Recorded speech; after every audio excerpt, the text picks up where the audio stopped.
जिसका नाम रामू था। वह बहुत लालची था और सोचता था कि वह सबसे ज्यादा पैसे कमाएगा।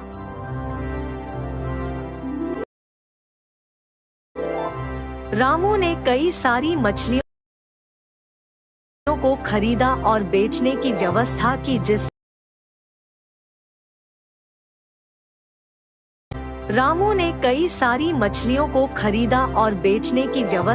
जिससे उसने बहुत अधिक मुनाफा होना था।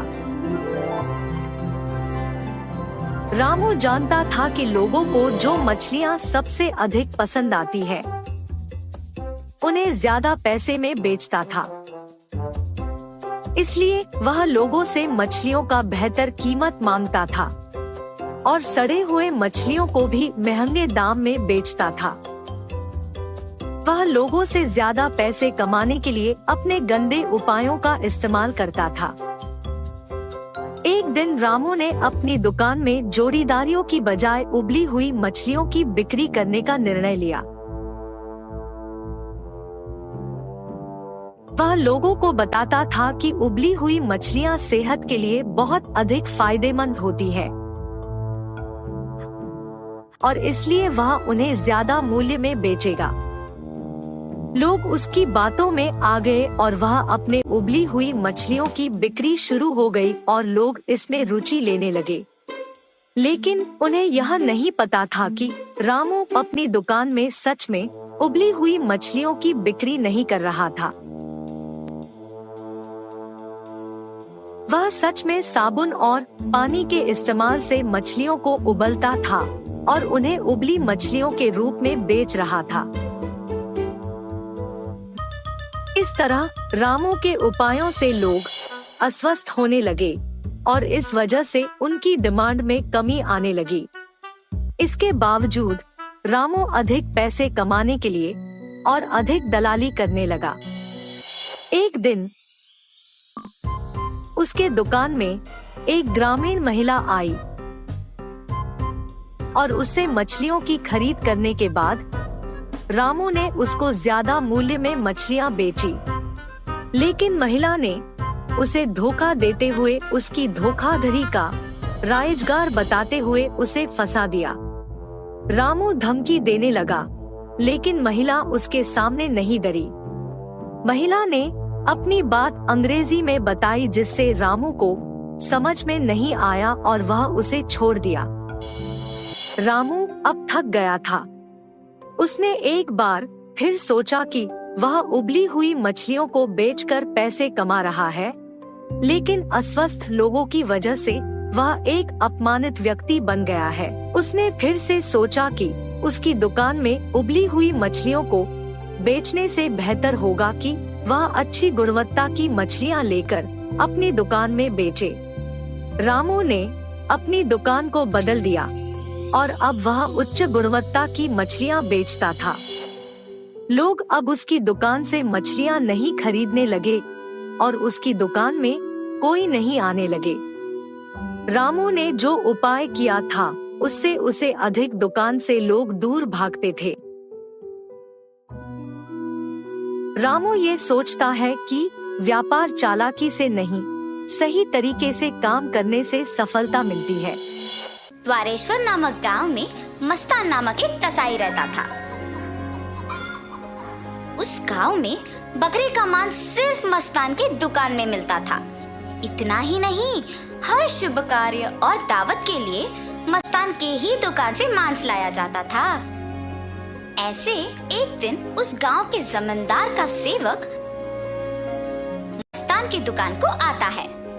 हे मस्तान, कल जमींदार के महल में एक बड़ी दावत रखी जा रहा है। उस दावत को बहुत बड़े लोग और अमीर लोग आने वाले हैं। 100 लोगों के लिए खाना बनवा रहे हैं। उसके लिए तुम्हें 15 किलो मांस ताजा काट के कल सुबह 6 बजे को महल लेके आना होगा। पैसे तुम्हें वहीं पे मिलेंगे।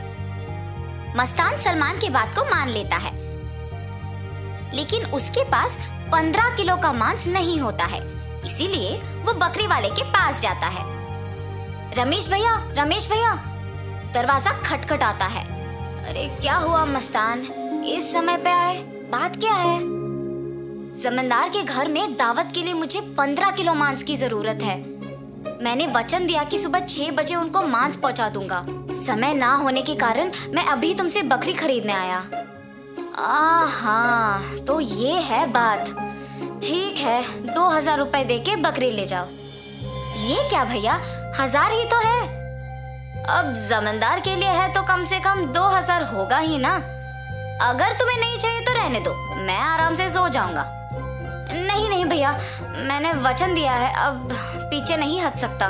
मैं दे दूंगा 2000। ऐसे कहकर 2000 दे के बकरी खरीद के घर चलते हुए सोचता है, जमाए हुए पैसे एक दिन में खर्च हो गए। कोई बात नहीं, जमींदार के दावत के लिए मांस पहुंचाने के बाद पैसे मिलेंगे ना। अभी जल्दी से काम शुरू करके सुबह तक पहुंचा देना होगा।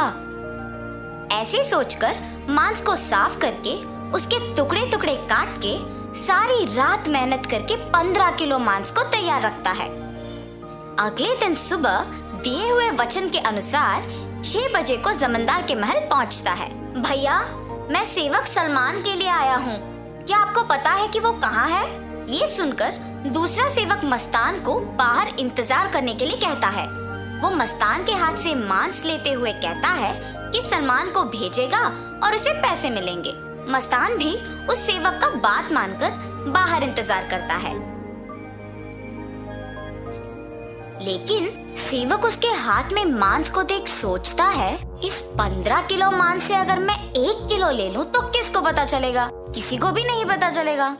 ऐसे उस कवर में से 1 केजी मांस को छुपा के बाकी को देने जाता है। सलमान को देख के कहता है, साहब, मस्तान ने यह आपको देने के लिए कहा है। वो पैसों के इंतजार में बाहर खड़ा है।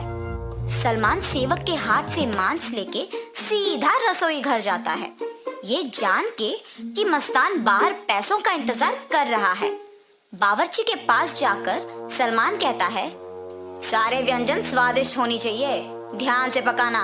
ऐसे कहकर चला जाता है। बावर्ची पकाते हुए, इतने मांस से अगर मैं 2 केजी ले लूं तो किसको शक होगा? किसी को भी नहीं होगा। ऐसे सोचकर मांस को छुपा के बाकी को पकाता है। दावत के व्यंजन की तैयारी के लिए जिम्मेदार किशन व्यंजनों का स्वाद चख के कुछ सेवकों की सहायता से उन सभी में से थोड़ा थोड़ा अपने लिए ले लेता है। आए हुए मेहमान सारे दावत की खाना शुरू करते हैं और जल्द ही आपस में बात करना शुरू कर देते हैं। ये क्या, इतना अमीर और सम्मानित आदमी, अच्छा नाम है इनका, मगर खाने में कमी क्यों? हाँ, अगर खाना कम ही पड़ना है तो ऐसी दावत की तैयारी भला क्यों करें? ऐसे सारे लोग खुसफुसाते हैं। ये सब सुन के जमींदार सहन नहीं कर पाते हैं। दावत के खत्म होने के बाद क्रोधित होके सारे लोगों को सभा में बुलाते हैं, खास करके दावत के लिए जिम्मेदार लोगों को, और उनको सवाल करना शुरू करते हैं। दावत की तैयारी के लिए जिम्मेदार किशन से पूछते हैं, दावत की जिम्मेदारी सौंपने पर तुम ये करोगे? सभी तैयारी किया मैंने, लेकिन व्यंजनों के लिए मात्रा पहले से ही कम पड़ गई थी प्रभु। मेरा इस बात से कोई लेना देना नहीं, आप बावर्ची से पूछिए प्रभु। ऐसे उसने अपनी किए को छुपाकर किसी और पे इल्जाम डाल देता है। तब बावर्ची छुपाए हुए 2 किलो मांस की बात को छुपा के कहता है कि दावत की सामग्री के लिए जिम्मेदार सलमान के पास इसका जवाब होगा। ऐसे उस बात से छुटकारा पाता है। सलमान भी औरों की तरह मांस के दिए गए 6000 रुपयों को मस्तान को ना देकर अपने ही पास रख के, ये जानते हुए कि मस्तान पैसों का बाहर इंतजार कर रहा है, जमींदार से ये बात छुपाता है और कसाई मस्तान पे इल्जाम डाल देता है कि उसने मांस कम मात्रा में दी है। अभी जाके मैं उसका काम तमाम करता हूँ प्रभु, ऐसे कहता है। उसी सभा में मौजूद मस्तान उस इल्जाम का सहन नहीं कर पाता है। सभा में से जमींदार के सामने आके कहता है, जमींदार साहब, इस पूरे गांव में मैं अकेले कसाई हूँ। पिछले 10 साल से मैं ये व्यापार कर रहा हूँ और इतने साल से आपके घर में हर कार्य और हर दावत पे मैंने खुद मांस दी है, मगर कभी भी ऐसी मुसीबत नहीं आई। आपके घर में दावत का नाम सुनते ही 1000 की बकरी को 2000 में बेचते हैं। सुबह आके मैंने मांस को पहुंचा दिया और आपके सेवक सलमान ने मुझे मांस के पैसों के लिए सुबह से इंतजार करवाया। सलमान को मांस देने के बहाने से एक और सेवक मेरे हाथ से मांस लिया और मुझे बाहर इंतजार करने के लिए कह दिया और ये भी कहा कि वो सलमान को बुलाएगा। उसके बाद इनमें से कोई भी मेरे पास नहीं आया। कृपया मेरा यकीन कीजिए प्रभु, आप ही की दया से जी रहा हूँ। मस्तान, मुझे तुम्हारे बारे में पता है, तुम फिक्र मत करो। सैनिकों, सलमान के कपड़े खोजो, देखो अगर 6000 रुपए मिलते हैं। खोजने पर सलमान की जेब में 6000 रुपए मिलते हैं। ऐसे उन सब में से सलमान पकड़ा जाता है। और इतना ही नहीं, किशन जिन सेवकों की सहायता से सभी व्यंजनों से थोड़ा अपने लिए ले लेता है, उनमें से एक सहायक जमींदार को सच कह देता है। बावर्ची का झूठ बैग में रखे मांस कोई सेवक को मिलने पर बाहर आ जाता है और पहला सेवक जिसने 1 किलो छुपा लिया, उसने डर के मारे अपनी गलती मान ली। तब जमींदार सभी को दंडित करते हैं और मस्तान को उसके पैसे 6000 दे देते हैं और ये भी कहते हैं कि वो मस्तान के लिए हमेशा रहेंगे।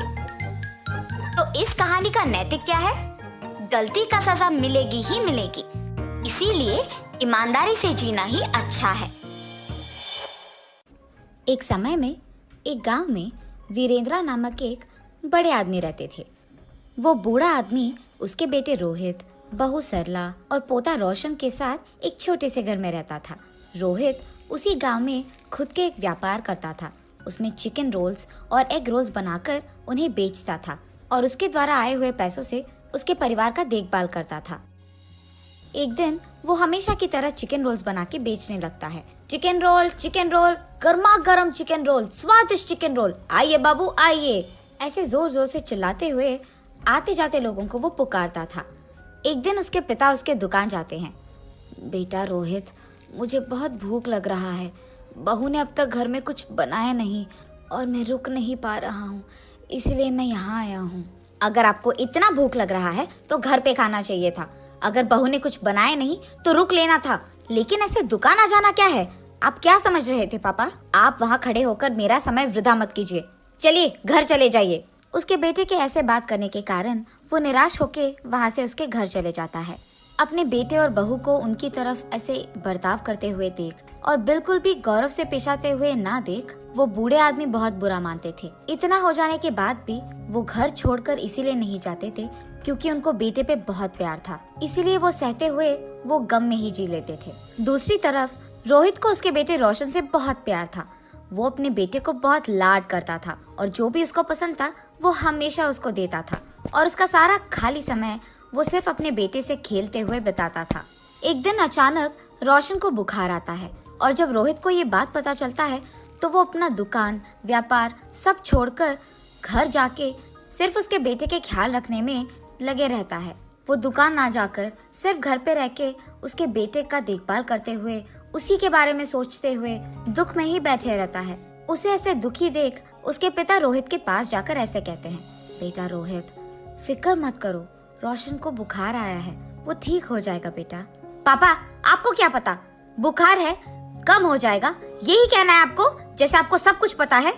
ऐसे वो गुस्से में उसके पिता से बात करता है। हाँ, मैं तो अपने बेटे को ऐसे दुखी नहीं देख पा रहा था, इसीलिए उसके पास जाकर मैंने ऐसे कहा, लेकिन मेरे बेटे ने मुझे कभी समझा ही नहीं, इसीलिए वो गुस्से में बात करता है हमेशा मुझसे। एक समय में मैंने भी अपने बेटे का ऐसे ही ख्याल रखा था, लेकिन अब तो मेरा बेटा मुझसे बात भी नहीं करना चाहता है। ऐसे सोचते हुए वो बहुत दुखी होता है और उसके बेटे पे प्यार को अपने ही अंदर रख के वो वहाँ से चले जाता है। अगले दिन भी रोहित के बेटे का बुखार कम नहीं होता है और इसी कारण रोहित उसके बेटे को लेकर उसके घर के बाहर बैठ के उसको देख के दुखी होते रहता है। ऐसे जब बाप बेटे दोनों वहाँ पे बैठे थे, उनसे कुछ ही दूर में दीवार पे एक कौवा बैठा था। उसे देख वीरेंद्र ऐसे पूछता है, बेटा रोहित, वो दीवार पे क्या बैठा है? मुझे ठीक से दिखाई नहीं दे रहा है, तुम बताओगे? पापा, वो कौवा है। बेटा, शायद वो कौवा नहीं है, ठीक से देखो। आपको तो दिखाई नहीं देता है। जब मैं कह रहा हूँ कि वो कौवा है तो आप मान क्यों नहीं लेते हो? एक और बार मत पूछेगा, वो कौवा ही है। ऐसे उसके गुस्से में जवाब देने के बावजूद उसके पिता फिर से पूछते हैं कि वो क्या है। पापा, आपको कितने बार बताऊं मैं, वो कौवा है, कौवा है, कौवा है। आपने अगर एक और बार पूछा तो अच्छा नहीं रहेगा। ऐसे वो और गुस्से में जवाब देकर उठकर वहाँ से चले जाता है। उसके बेटे को वहाँ से उठ के चले जाते हुए देख वो और भी दुखी होते हैं। ऐसे कुछ दिन बीत जाते हैं। एक दिन रोहित अपने बेटे को उठाकर खेलते हुए उसके घर के सामने रहता है और ठीक तभी उसके घर के दीवार पे एक कौवा आता है। पापा पापा, वो दीवार पे क्या है? बेटा, उसको कौवा बुलाते हैं। पापा पापा, वो क्या है? उसे क्या बुलाते हैं? बेटा, उसे कौवा बुलाते हैं। पापा, वो क्या है? बेटा, उसे कौवा बुलाते हैं। तुम भी उसे बुला सकते हो। चलो बुलाओ कौवे को तुम्हारे पास। ऐसे वो अपने बेटे को कौवे के बारे में सिखाते रहता है, लेकिन उसके बेटे को कुछ भी समझ न आने के कारण वो लगातार एक ही प्रश्न पूछता है कि वो क्या है और उसे क्या बुलाते हैं, और ऐसे 20 बार करता है। इतने बार पूछने के बावजूद रोहित उसे बहुत सब्र से समझाता है। उसे जरा सा भी गुस्सा नहीं आता है। पापा फिर से बोलिए ना। बेटा, वो एक कौवा है। एक दिन जब मेरे पापा ने यही बात पूछी थी तो मैंने उन पर गुस्सा किया था और उन्होंने सिर्फ 3 बार पूछा था, और इसीलिए क्योंकि उनको दिखाई भी नहीं दे रहा था। लेकिन जब मेरे बेटे ने 20 बार भी पूछा तो मैंने उस पर जरा सा भी गुस्सा नहीं दिखाया और बहुत सब्र से उसको सब कुछ समझाया। मेरे पापा ने भी मेरा इतना ही ख्याल रखा था बचपन में, लेकिन बड़े हो जाने के बाद मैं उनका ख्याल नहीं रख रहा हूँ। ऐसे सोचते हुए वो बहुत दुखी होता है और ठीक तभी उसको घर के अंदर से जोर जोर की आवाजें आने लगती है। मेरी बीवी किससे बात कर रही है? ये सोचते हुए वो घर के अंदर जाता है। तुम्हारा बेटा तुम्हारा ख्याल नहीं रखता है, मैं भी तुम्हारा ख्याल नहीं रखती हूँ, फिर भी आप इसी घर में रहते हो, कभी बाहर जाते ही नहीं हो। शर्म नाम की कुछ चीज भी है आपको?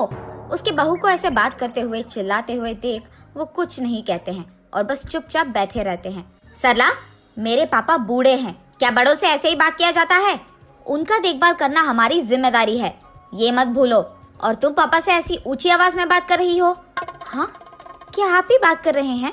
हाँ, मैं ही बात कर रहा हूँ। कल जब हमारा बेटा भी बड़ा हो जाएगा तो क्या वो भी हमसे ऐसे ही बात करेगा? सुन पाओगी उसकी ऐसी बातें? और वैसे वो अभी बच्चा है, उसके सामने अगर हम पापा से ऐसे ही बात करेंगे तो वो भला क्या सीखेगा, यही ना? इसीलिए आज से हमें ये सब बदलना होगा। तुम पापा से अच्छी तरीके से बात करोगी, उनको गौरव दोगी। आज से हम जैसा देखभाल हमारे बेटे के करते हैं वैसे ही पापा का भी करेंगे। ये वो उसकी बीवी को समझाता है। पापा, मुझे माफ कीजिए, जिंदगी में मेरे इस स्थान का कारण आप ही हो और मैंने आप ही को इतना दुख पहुंचाया। मुझे अपनी गलती का एहसास हो गया है पापा। ये कहते हुए वो उसके पापा के चरणों पे गिर जाता है। बेटा, तुम्हें बदलाव आ गया है, बस यही काफी है इस जिंदगी के लिए।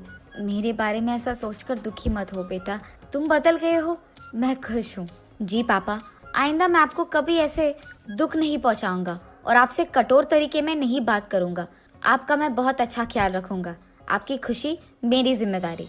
ऐसे ही तब से रोहित उसकी गलती का एहसास करके उसके पिता को उसके बेटे की तरह ही देखता है और रोहित के पिता भी इसी खुशी में जीते रहते हैं।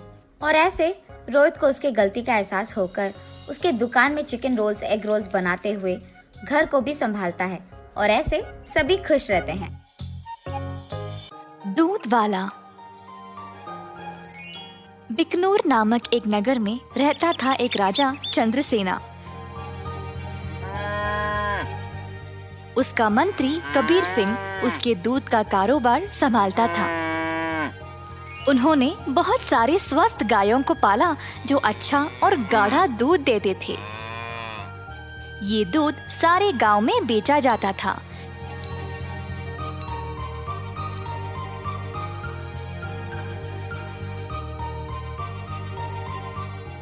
कबीर सिंह खुद सब कुछ संभालता था। कबीर सिंह की पीढ़ी भी महाराजा के लिए काम करते आ रहे थे और इस वजह से चंद्रसेना उसका बहुत आदर करते थे। कबीर सिंह ने भी राजा को कभी भी निराश नहीं किया। सारे गांव में उसका अच्छा नाम था। हर रोज कबीर सिंह खेत पर जाता था। उसने बहुत लोगों को काम पे रखा गायों की देखभाल के लिए, ताकि वे अच्छे से खाए और सेहतमंद रहे। गायों को घास चराने के लिए वह दिन में कम से कम 2 बार भेजता था।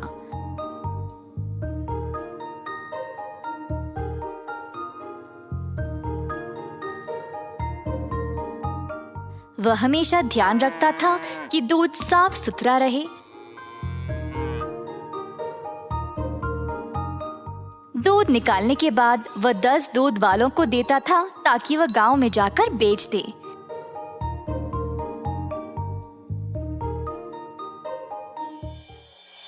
दूध वाले कबीर सिंह को पैसे देते थे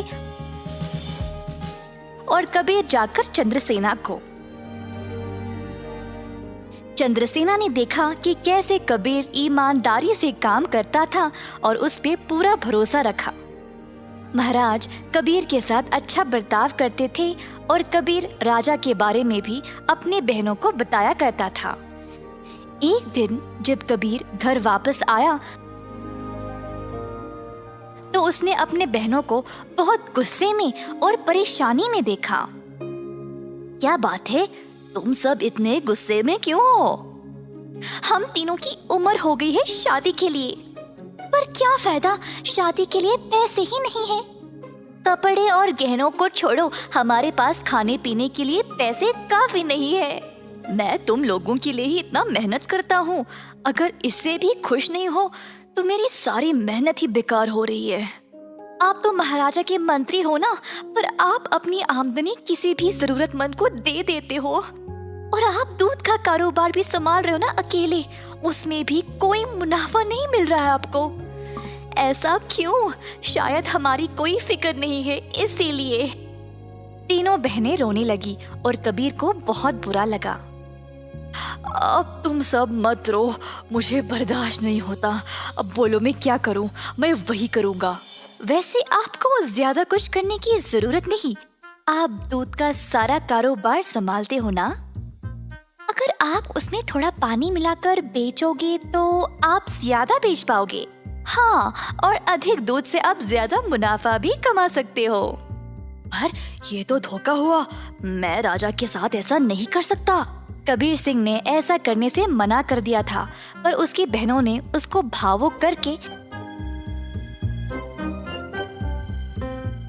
जैसे तैसे उससे ये काम करवा ही दिया। कबीर सिंह अक्सर कमाए गए पैसे राजा को देता था और बाकी के पैसे अपनी बहनों को देने लगा।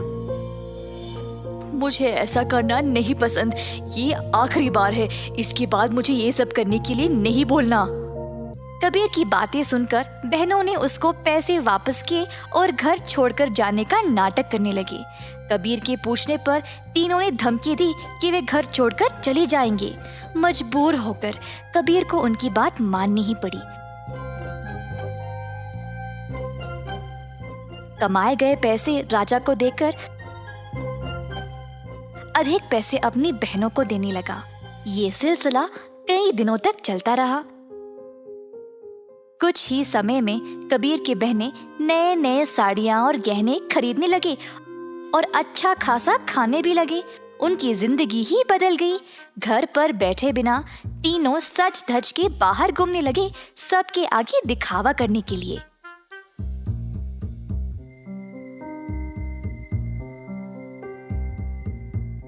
गांव के सारे लोग हैरान रह गए और आपस में बातें करने लगे। ये 3 बहनें कबीर की कमाई को ऐसे इस्तेमाल कर रहे हैं। मैंने कभी नहीं देखा किसी को ऐसा करते हुए। पर कबीर सिंह के पास इतने पैसे आए कहाँ से? सब लोग कबीर के बारे में बातें करने लगे और बाकी के मंत्री कबीर की कमाई पर ईर्ष्या करने लगे, तो इस बात पर जांच करना शुरू कर दिए। जल्द उनको सच पता चल गया कि वह दूध में पानी मिलाकर बेच रहा था। 70% राजा को देकर बाकी के 30% अपनी जेब में डाल रहा था। खेत के कारीगरों से मंत्रियों ने ये बात का पता लगाया। सारे मंत्री गए राजा के पास और उनको पूरा सच बता दिया।